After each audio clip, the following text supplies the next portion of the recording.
In the political world that Temujin, later known as Genghis Khan, built on the Inner Asian steppe, loyalty and lineage were closely bound together. Oaths were sworn between men who claimed common ancestors, and the harshest penalties fell on those judged to have betrayed a patron or a kin group. The later story that he ordered the death of his own eldest son for betrayal belongs inside that world, and it can only be understood by tracing how that son entered the family, how he rose with it, and how the relationship between father and son deteriorated in the last years of the empire founder As' life. The eldest son in question was Jochi. His mother, Borte of the Ongirat, came from a powerful forest steppe clan that controlled important grazing lands and marriage alliances along the eastern edge of Mongolia.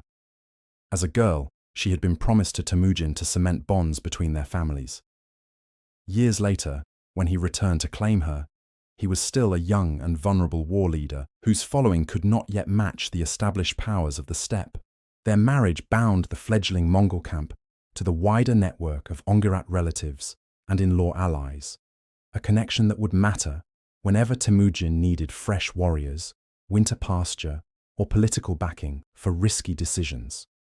Soon after the marriage, a crisis shook that alliance. A Merkit raiding party descended on Temujin Ag's encampment in revenge for an earlier abduction in which Temujin As' own father had carried off a Merkit woman who became his mother. The raiders captured Borte and carried her north into their own territory. Steppe custom placed enormous weight on the circulation of women between clans. A married woman taken as war booty could be assigned as a wife or concubine to a new household. Contemporary sources agree that Borte was given as a wife to a Merkit noble and held in his camp for months before Temujin and his allies were strong enough to launch a rescue. Temujin called on his childhood friend and rival Jamuka and on Togrul, the Karait ruler whom he addressed as a kind of stepfather, to help him recover his wife. Their combined forces attacked the Merkit camps, defeated their main body, and reclaimed people and herds. Borte returned to Temujin's camp visibly pregnant. Not long after, she bore a son. Temujin accepted the child into his tent as his own and named him Jochi, a word that in Mongolian carries the sense of a guest or newcomer. The circumstances of Borte's captivity meant that the boy's paternity was uncertain in the eyes of many contemporaries.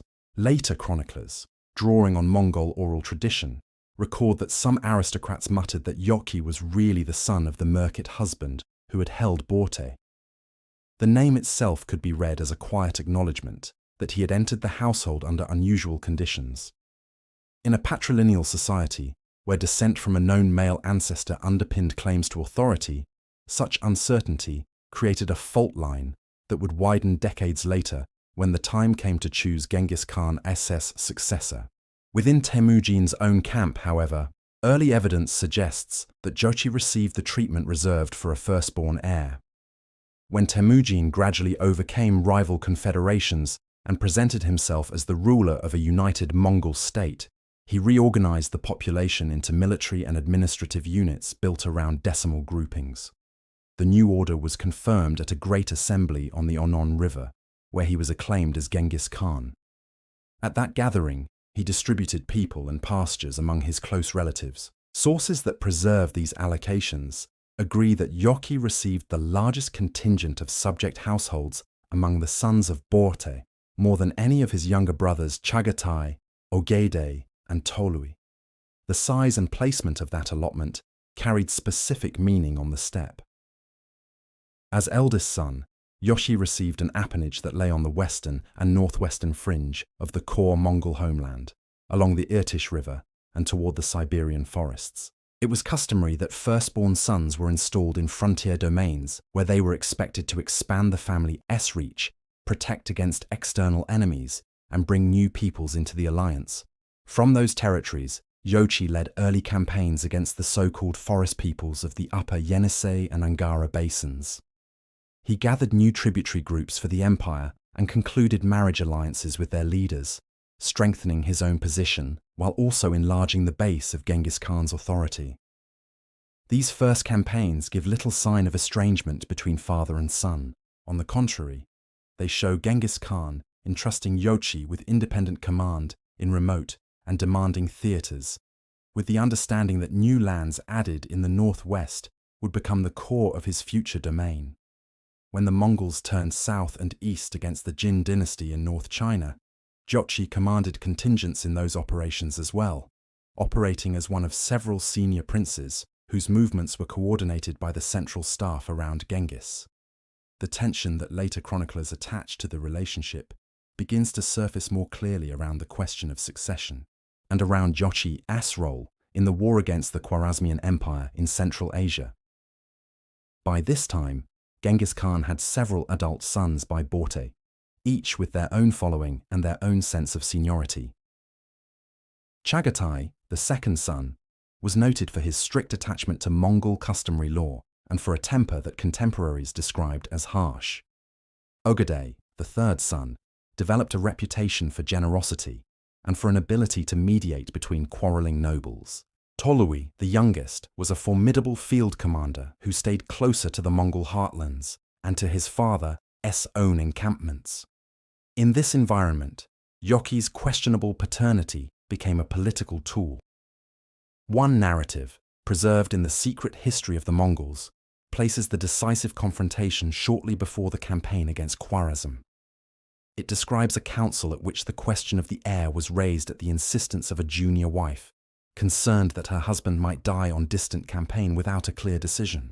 At that council, according to this account, Chagatai openly challenged Jochi's right to succeed on the grounds that he was a Merkit child.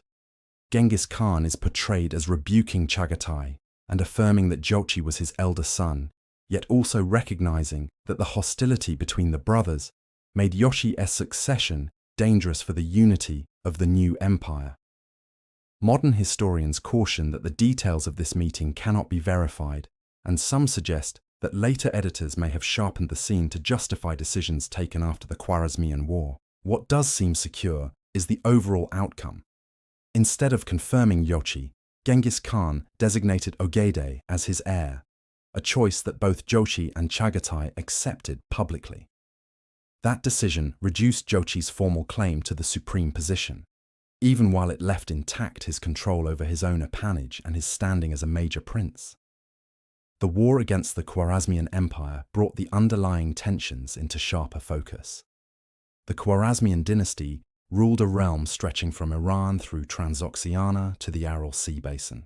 The conflict began when a Mongol trade caravan sent to the border town of Otrar was seized and its members killed on the orders of the local governor, and when the Khwarezmian Shah allowed the execution of a Mongol diplomatic mission sent to demand redress.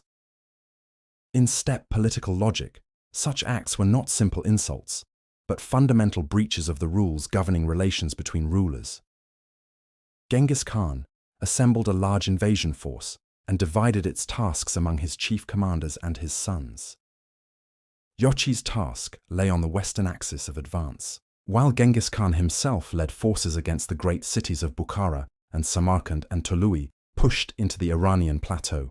Jochi and Chagatai were ordered to move down the Sir Darya, seize the line of fortified towns, and ultimately take Gurganj, the wealthy Khwarezmian capital in the lower Amu Darya delta.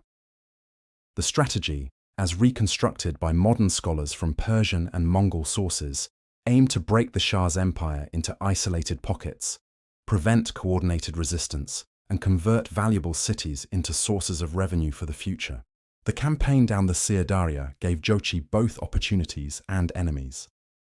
Some towns opened their gates after short negotiations and were incorporated into the Mongol system with garrisons and tribute obligations. Others resisted and were subjected to exemplary destruction. Chroniclers describe massacres in places that had defied the Mongol summons, followed by the redistribution of captives and artisans among the princes. In this way, Jochi extended his own base of manpower and resources, while also demonstrating loyalty by channeling a share of the plunder toward the imperial center. Everything became more complicated at Gurganj. The city stood in a difficult landscape of marshes and irrigation canals, and its wealth made it both an attractive prize and a stubborn target. Sources agree that the siege was unusually long by Mongol standards. And that urban fighting there was far more intense than in most steppe campaigns. The defenders exploited the waterlogged terrain, while the attackers cut down groves of trees to improvise siege engines and missiles. Fire and flood both feature in descriptions of the city's fall. Later narratives place a dispute between Jochi and Chagatai at the heart of the Gurganj episode. In these accounts, Jochi argued for preserving as much of the city and its population as possible, reasoning that it lay within the zone that was to become his future domain and that he would benefit more from a functioning urban centre than from ruins. Chagatai, who did not expect to rule the region himself, pushed instead for rapid assault and total destruction, in line with his stern interpretation of Mongol punitive practice. The quarrel, according to this version, became so sharp that Genghis Khan felt compelled to remove both brothers from direct command and to install Ogedei as the senior commander before the final storming of the city. Some modern specialists doubt whether the quarrel unfolded exactly as reported. They point out that the same story conveniently enhances Ogedei's military reputation in narratives compiled under dynasties that trace their legitimacy to him. It may be that the episode was reshaped to strengthen the idea that Ogedei had already proven himself as the most balanced and reliable of the brothers before his formal elevation. Even so, the survival of multiple versions of the dispute indicates that contemporaries remembered tensions among the princes around questions of strategy, spoils, and the treatment of conquered populations. What is not in dispute is that the siege of Gurganj was brutal and destructive, and that the city was largely ruined when it fell. Jochi's association with that campaign had ambiguous consequences for his standing. On the one hand, he had operated in the heart of the sector that was earmarked as his own. On the other, rumours circulated that his reluctance to devastate a rich city had displeased his father, and that his failure to send a satisfactory share of loot to the imperial treasury had been interpreted as a sign that he was putting his own interests ahead of those of the wider empire. After the Khwarezmian War, Genghis Khan moved to regularize the status of the western frontier. In line with earlier promises, he expanded Jochi's domain westward, granting him authority over a wide arc of steppe and semi-steppe lands, stretching from the Irtysh Basin across what is now Kazakhstan, toward the lower Volga. In practice, this meant that Jochi was responsible for bringing the Kipchak and related Turkic pastoral groups into the Mongol system, turning a frontier that had often served as a raiding route into a controlled zone that could feed future campaigns and yield tribute. This western allocation later became known as the Ulus of Jochi. It formed the basis for the polity that Latin and Russian sources would call the Golden Horde, one of the major successor states of the Mongol imperial family. In the lifetime of Genghis Khan, however, it was still an emerging structure. Jochi had to balance demands from the imperial center for troops and revenue with the need to win over local elites whose cooperation made administration possible. He moved his encampments across the steppe, hunted widely, and maintained a household that already included sons who would later become significant rulers in their own right, among them Batu and Orda. These developments changed the pattern of contact between father and son. Genghis Khan spent his last years campaigning against the Tangut state in the northwest of China and supervising the consolidation of Mongol rule in regions that had only recently submitted. Jochi, based far to the west, did not attend every gathering of the family. To demonstrate continued loyalty, he sent prestigious gifts from his hunting grounds, including large numbers of horses and wild asses, animals especially prized in steppe cultures for their speed and endurance. Even with these gestures, several accounts suggest that the relationship between them cooled. One line of transmission holds that Genghis Khan began to suspect that Jochi was becoming too attached to his own domain and not sufficiently responsive to summons from the center. In one story, the great Khan called on his eldest son to join him with troops for a renewed campaign, perhaps against remaining Khwarezmian forces or against other Western powers. Jochi reportedly replied that illness kept him from traveling. Later, a traveler who had passed through his camp reported that Jochi was not confined to bed but was out hunting, as he loved to do. This report, according to the same tradition, angered Genghis Khan. To a ruler for whom obedience and rapid response to orders were essential values, An excuse of illness used to avoid appearing at court could be read as a form of disrespect, especially if combined with a preference for private enjoyment of the hunt. The steppe political order that Genghis Khan had created rested on a sense that all appanage holders were custodians of a larger patrimony held in common by the ruling clan. A son who appeared to treat his western eldest as a personal realm rather than as a branch of the broader empire risked crossing an invisible line between delegated authority and dangerous autonomy. The sources diverge sharply on what happened next. Some state simply that, not long after this exchange, news reached the imperial center that Jochi had died in his own camp, probably of a chronic illness. They record that this occurred before Genghis Khan himself died, leaving the elder son's descendants to inherit the western domain without ever making a claim to the supreme title. Other traditions attach more sinister details to Jochi's final years, including allegations that his conduct during and after the Gurganj campaign had gone beyond a tactical disagreement and entered the realm of betrayal.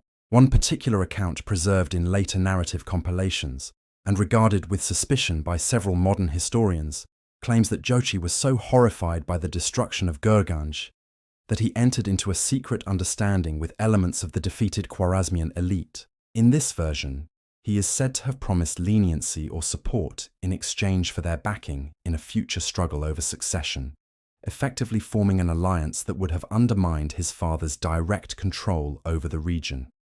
The story continues that, when Genghis Khan learned of this arrangement, he concluded that his own eldest son had crossed the boundary from disagreement into treason and ordered that he be killed, with poison presented as the means that preserved outward appearances while eliminating a dangerous rival within the family.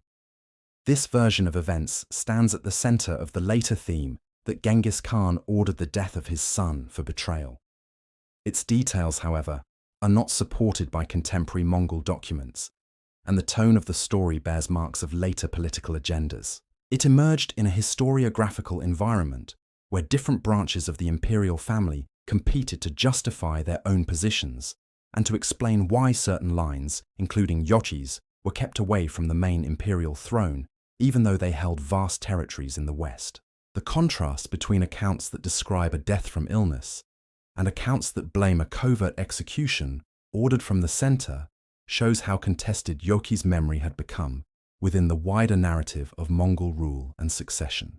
The uncertain reports about Jochi's last years come from traditions that were written down in different languages, under different rulers, and for different political audiences. Each text that mentions him serves an agenda that can be traced in its structure and choice of detail. Some concentrate on his military role and omit any reference to conflict with his father. Others foreground tensions inside the ruling clan and compress complicated events into a single moralizing anecdote. None of them were written by eyewitnesses who stood in Jochi's tent at the time of his death.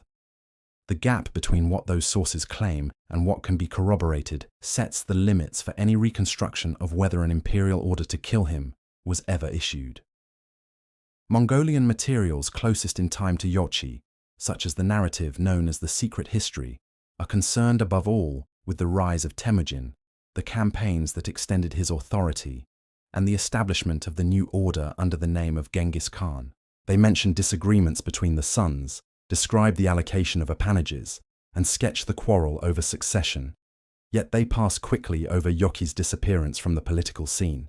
They identify no formal judgment against him, record no court sentence, and attach no explicit charge of treason to his name. Where they do touch on the relationship, they emphasize issues of obedience to summons and the tension between the demands of the center and the attractions of independent rule in the West. The silence at the moment where a detailed account of a judicial killing might be expected is significant, even if it cannot be treated as decisive proof of absence. Persian historians who wrote under later Mongol and post-Mongol dynasties approached Jochi from another angle. Chroniclers such as Juvaini and Rashid al-Din worked under patrons who belonged to branches of the Chinggisid family other than the Joshids. They had access to court archives, to diplomatic reports, and to informants who claimed descent from Mongol officers. Yet they also wrote under the constraints of their own patrons' political priorities. They explained the distribution of territories among the sons, justified the succession of Ogedei, and highlighted the role of Toluid rulers in Iran. In their works, Jochi appears as a major commander in the Western theatre, who later withdrew to his own domain and died there during his father's lifetime. The tone is descriptive rather than accusatory, and it lacks the dramatic scene of a father sentencing a son to death. Another important strand of information comes from Muslim historians, writing in regions that had suffered from the Mongol attacks, and that preserved memories of destruction, flight, and social dislocation. One of these, the Afghan historian Juzjani, composed his account in exile in the Delhi Sultanate. He portrayed Genghis Khan as a harsh conqueror whose campaigns devastated towns and uprooted populations, yet he also acknowledged the military capacity and personal stature of individual Mongol princes. In his description of the Khwarezmian War, he paid particular attention to the siege of Gurganj and to the dispute among the Mongol commanders over the treatment of the city. He introduced the idea that Jochi was deeply disturbed by the scale of devastation there, and that his stance put him at odds with those who favoured complete annihilation of the urban population. That interpretive line opened space for later writers to fill the gap between an internal disagreement and an accusation of betrayal. The story that most directly links Genghis Khan to an order for his son's death appears only in later compilations that draw eclectically from earlier texts. In that version, Jochi is said to have moved from disagreement over tactics to clandestine contact with remnants of the Khwarezmian elite. The narrative claims that he entered into an understanding with Khwarezmian notables who had survived the fall of their cities, offering them future protection in exchange for their support against his father. It claims further that he considered eliminating Genghis Khan and seizing the imperial position with their help, using his Western power base and his influence among Turkic groups to offset the resources of the central camp. When this supposed arrangement reached the ears of Chagatai and Ogedei, they are described as informing their father, who then agreed that Jochi had committed parricide in intent and should be removed. The means given in this version is poisoning, administered quietly so that no open scandal would stain the founder's reputation. Modern comparison of this story with the more contemporary evidence raises several difficulties that have led many specialists to treat it with caution. The alleged alliance partners named in the narrative were already dead, scattered, or displaced by the time Jochi is supposed to have formed his plot. The logistics of coordinating a coup between a Western appanage prince and defeated Khwarezmian elites hiding in distant refuges are never explained. The account compresses years of political strain into a single moment of treachery and simplifies a complex intra-dynastic situation into a clear moral tale of sin and punishment. Its language resembles other moralizing anecdotes in medieval Islamic historiography, where charges of poisoning and secret plots appear in contexts that are difficult to verify. These textual features do not disprove the possibility of a fatal order, yet they weaken the authority of this particular version as a factual record. To assess whether an execution order fits Mongol practice, it is necessary to look at the legal and ideological framework under which Genghis Khan and his successors claimed to act. The Mongol Empire developed a body of regulations known as the Yasa, a set of rulings and precedents that emerged from wartime decrees and were later extended to cover administrative and social matters. The Yasa was not promulgated as a public law code in the modern sense. Its articles were transmitted orally, recorded selectively, and kept within the circle of the ruling family and their legal officials. Genghis Khan appointed his adopted son Shigi Kutuk as a chief judge and his son Chagatai as guardian of the law's enforcement, which underlined the connection between dynastic authority and the application of legal norms. The Yasa contained provisions regarding theft, adultery, desertion, and treason, with death as a frequent penalty for serious breaches.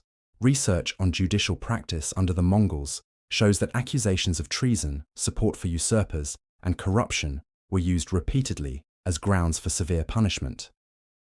Trials, known as yagu, brought officials, nobles, and occasionally members of the ruling family before judges who framed their sentences as applications of the yasa.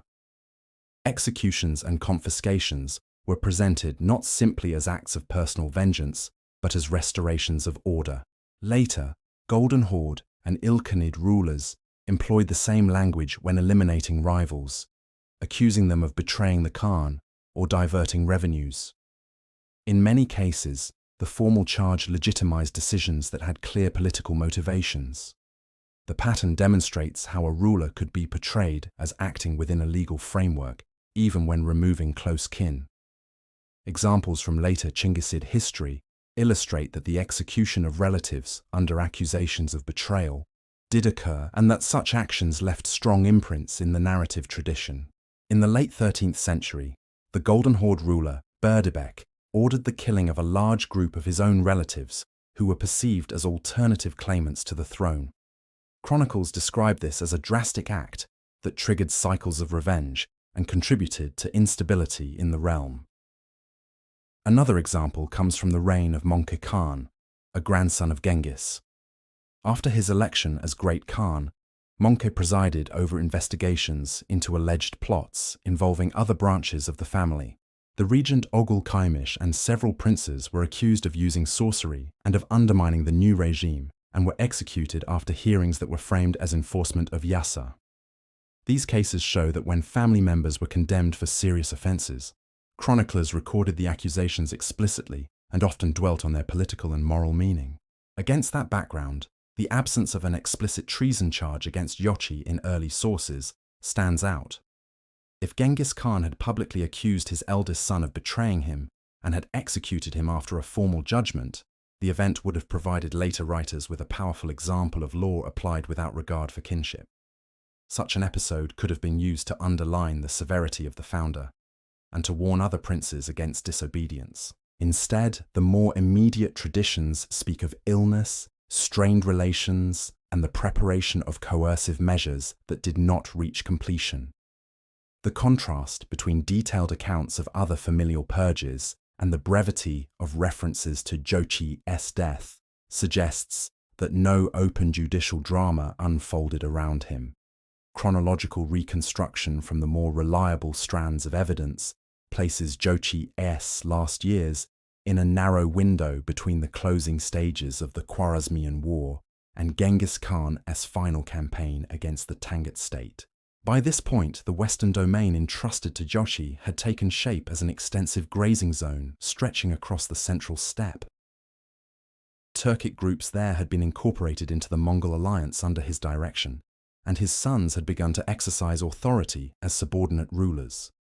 Genghis Khan, based farther east, issued summons for his sons to gather with their contingents for further campaigns. Chagatai and Ogedei complied, while Jochi remained in his own territory, citing serious illness as the reason for his absence. Reports reaching the imperial camp suggested that he was still vigorous enough to hunt, a pastime that he greatly enjoyed, and that he was not confined to bed. That combination of a formal excuse and informal reports of continued physical activity aggravated suspicions at the center. For a ruler who valued immediate obedience and who saw military campaigns as the joint responsibility of the ruling family, a son who failed to appear at a Kurultai or on campaign signaled a possible breach of solidarity. Sources that preserve this episode describe Genghis Khan's anger at the perceived slight and his decision to send other sons westward with forces to bring Jochi under control. The intention behind that move is not specified with precision. It could have involved the goal of compelling presence at court, imposing a reorganization of the Western appanage, or, in a more extreme reading, deposing him by force. Before any such expedition reached its target, news arrived that Jochi had died. Accounts that attribute his death to illness vary in the details they provide, yet they agree that the cause was a chronic condition rather than a sudden stroke on the battlefield. Modern medical speculation, working from the limited descriptions, has suggested that long-term stress, injuries, and the strains of campaign life might have interacted with respiratory or cardiac problems. Some researchers have proposed that the psychological burden of constant warfare, combined with the tension of intra-dynastic rivalry, contributed to the deterioration of his health. These suggestions remain hypothetical, because no physical remains can be securely linked to him. A monumental structure in the Ulitau region of modern Kazakhstan was long identified as his mausoleum, yet radiocarbon dating of the building materials indicates a later date, breaking the connection. The actual location of his grave remains unknown, which prevents direct bioarchaeological testing of the competing medical theories. The alternative tradition that centers on poisoning gains its narrative coherence not from independent evidence, but from the way it weaves together existing motifs of disagreement, alleged alliance, and secret retribution.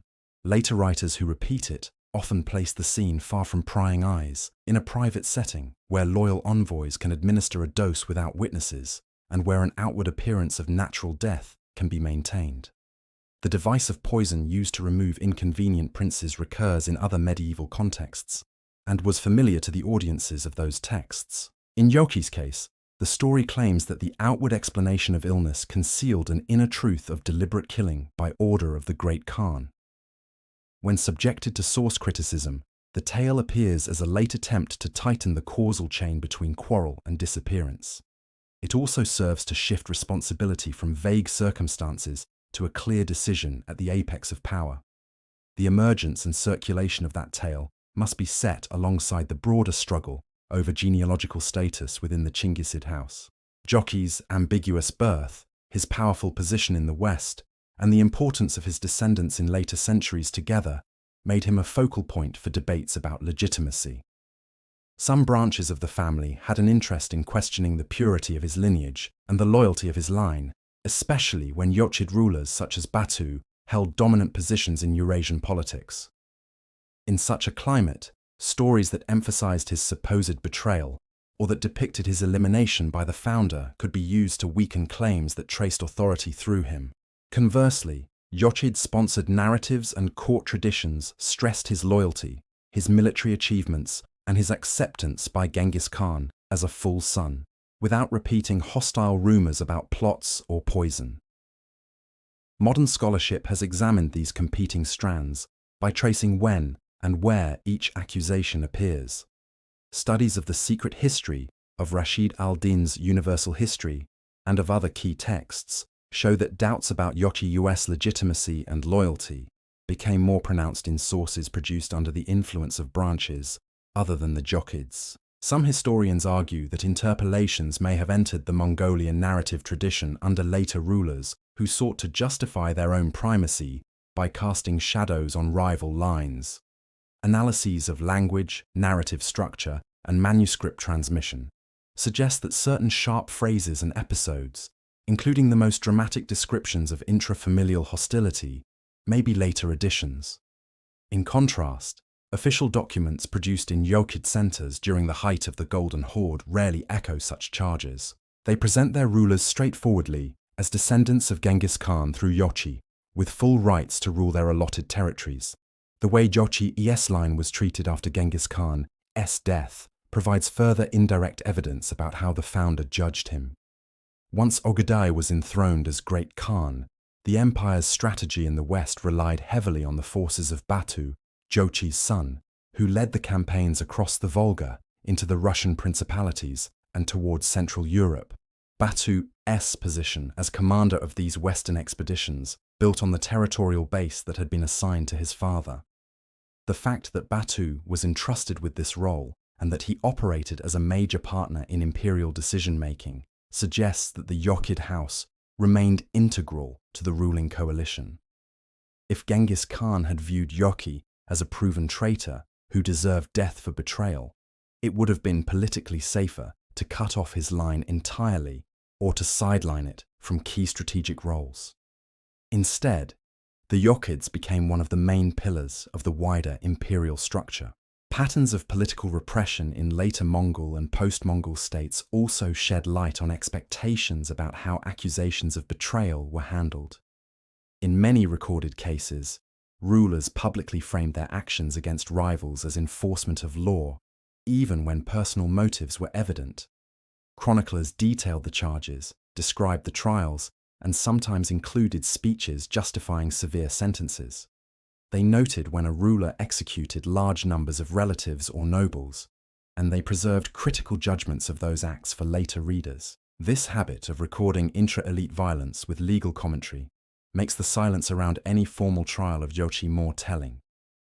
If there had been a widely known judicial execution of the eldest son ordered by Genghis Khan, it would have provided a striking precedent that later writers could invoke when discussing similar purges. Some modern historians, while recognizing the weakness of the poisoning story, leave open a narrow space for the possibility of a discrete elimination. They point out that highly sensitive cases could be handled away from public assemblies and that information about them could be tightly controlled. They note that a ruler determined to avoid scandal might instruct trusted agents to remove a problematic relative under cover of illness, leaving only hints in the record. In that scenario, the absence of explicit charges in the sources would not necessarily disprove the act. Yet even these relatively open readings stress that no contemporary text states plainly that Genghis Khan ordered Jochi's death. They treat the idea as a hypothesis that rests on inference from strained relations and from the later tendency to explain sudden deaths of princes by reference to hidden plots. Other scholars argue that the simpler explanation fits the available evidence more closely. From their perspective, Jochi was a prince whose relationship with his father deteriorated under the pressure of war, distance, and conflicting interests over territory and booty. His failure to respond promptly to summons caused deep offense and prompted preparations for coercive intervention. Yet his death from long-standing illness intervened before any direct confrontation. The allegations of secret alliance and poisoning, in this view, grew later as storytellers sought more dramatic ways to connect causes and outcomes. This interpretation still presents Genghis Khan as a ruler capable of harsh measures against his own kin, yet it stops short of attributing to him an unrecorded execution order. It places weight on the overall pattern of evidence rather than on a single late anecdote. The way the question is framed in modern popular culture often differs sharply from the cautious stance of academic research. Short articles, videos, and brief biographies sometimes pick up the most dramatic version of events and present it as established fact, stating without qualification that Genghis Khan had his eldest son poisoned for treason. These presentations usually omit the tangled source history and the gaps in the evidence. They compress complex historiographical debates into a single striking claim that fits expectations about ruthless conquerors.